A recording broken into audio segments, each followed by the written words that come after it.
I want to know why. Why did you do this to her?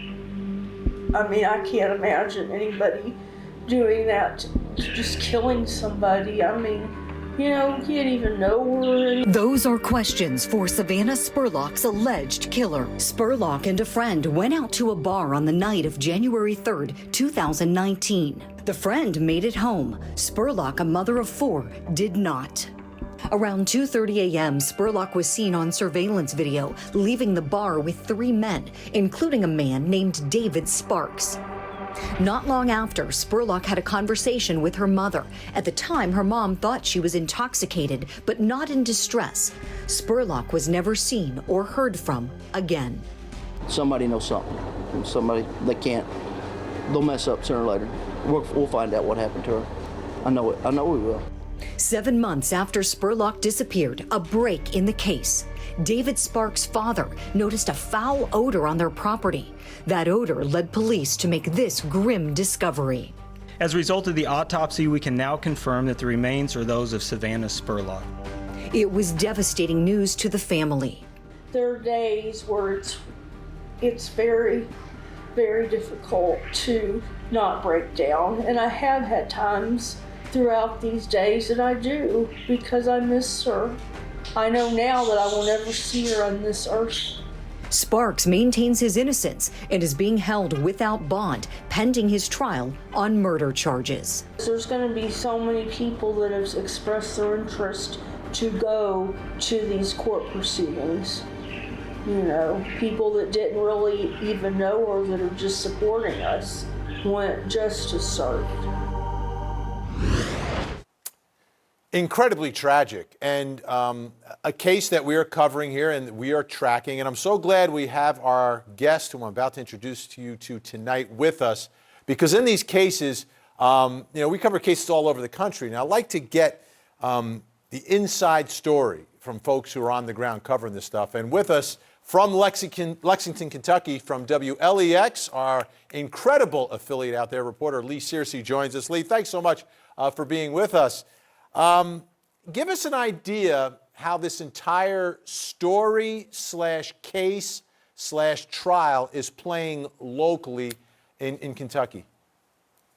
Well, when Savannah Spurlock first went missing, this gathered all kinds of attention, because here you had a young mother who had just given birth to twin boys, and less than 3 weeks later, she goes out to get away, to have some fun, go to a Lexington bar. She's seen on surveillance video leaving with 3 men she just met at the bar, and she disappears after that. And one of the gentlemen, as you pointed out in the story there, wearing the blue jeans, that's David Sparks. He was the one caught on video walking ahead of her, leaving the bar. And I think that Richmond Police and Kentucky State Police, I think they were on his trail from the very beginning, because his story so much of the time just did not make sense. It didn't add up. Do we know much about Sparks, his history, or anything about why prosecutors or investigators are saying he may have done this? I looked into his background early on, and he has traffic offenses. He has never had a serious record. Never been charged with murder, never been charged with anything more than failure to wear seatbelts, failure to have insurance and tags. He comes from a very good family in Garrett County, where Savannah's body was found. He worked in town somewhere, worked at a factory, I believe. Was well liked. He has sisters who are very well liked, our teachers, I believe. This surprised a lot of people.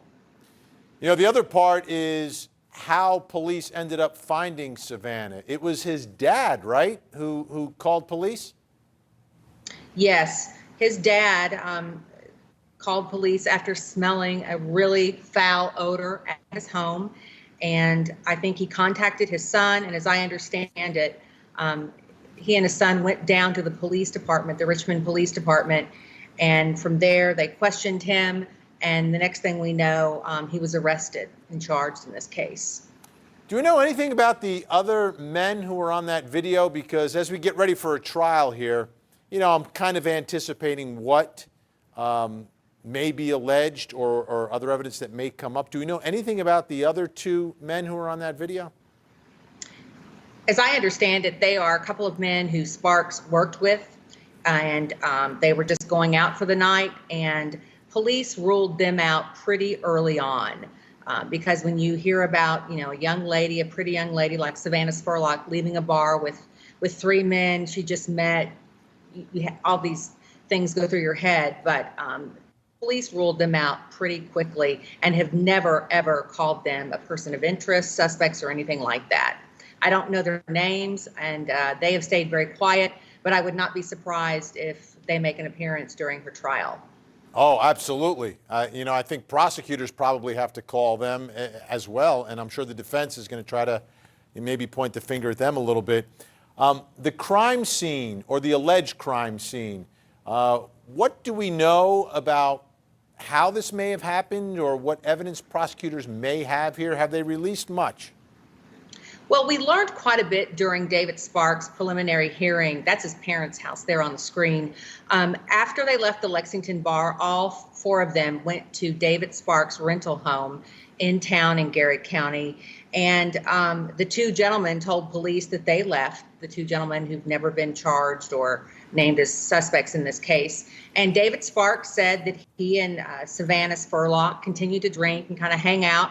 Then he claims that he went to bed and that she was in his room, in his family room or something. And he claims that he woke up the next morning and she was gone. Keep in mind, it was freezing cold outside. And you saw in the surveillance video, she had no winter jacket. She was wearing a short skirt, sleeveless top.